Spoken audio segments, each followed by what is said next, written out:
Medyo matagal pa yung pagbalik nila dahil may second batch pa. Kaya mag-iikot-ikot muna tayo dito sa Kapitolyo ng Sorsogon.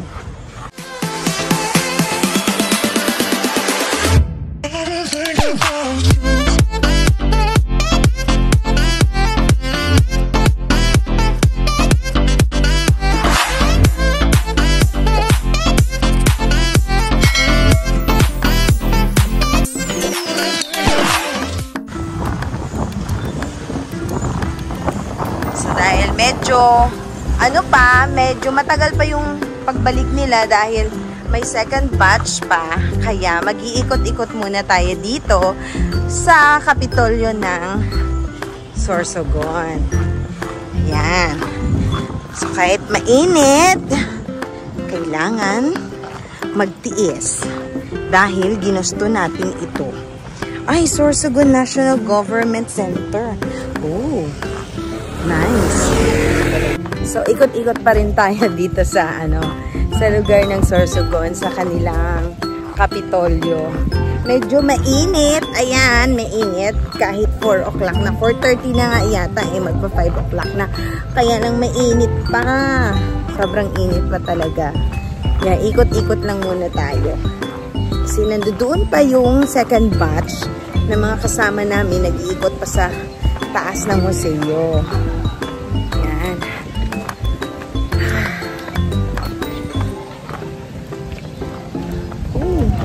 Miniature yan, di ba? Oh, anak, gumagawa din sila ng ganun. Oh.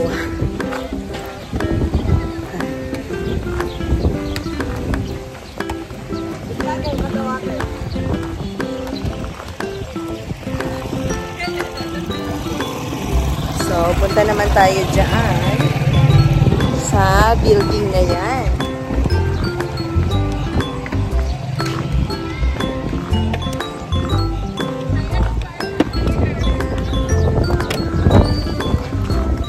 Okay.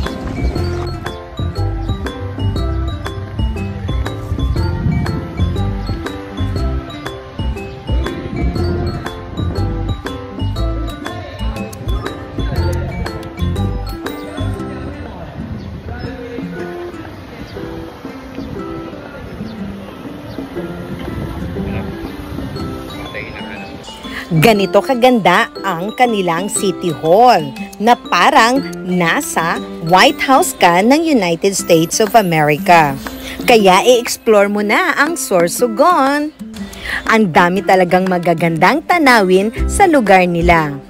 Hindi na kami nakapasok sa loob ng City Hall nila dahil natapat na Sunday kami napadaan sa kanilang City Hall. Masasabi kong isang napakagandang lugar ang Sorsogon City.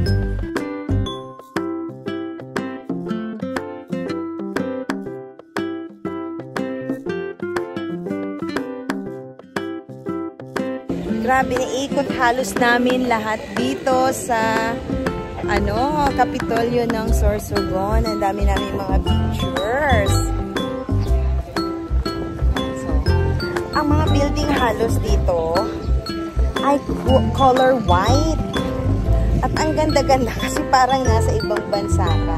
Nakakatuwa yung kanilang mga building. Promise, sobrang ganda. Ang linis.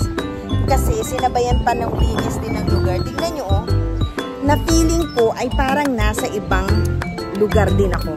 Sa ibang bansa.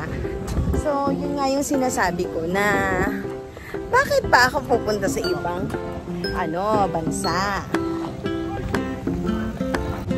Kailangan pa rin sombrero mo! Ay, kailangan pa rin mag-sombrero kasi mainit pa. Yan. Ganda, Ganda ng place. Promise, Sorsogon. Kasi nadadaanan ko lang yung Sorsogon, hindi ko naman talaga na-explore pa. Nadadaanan lang. Kasi syempre, ito yung pinaka-last na place bago kayo makarating sa port ng basta may port dyan, patawid ng Allen. So, So, yun. At dahil na-explore na natin dito ang kanilang Kapitolyo, tayo ay babalik na sa bus. Maraming salamat, Sorsogon, sa experience namin sa inyong museum. Ito, hindi kami nakapasok sa inyong Kapitolyo. Ayun, yes.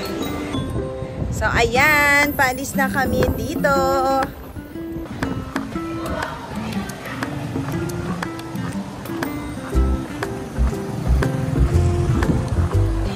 Bago ako umakyat sa bus, sumingit pa talaga ako magpa-picture dito.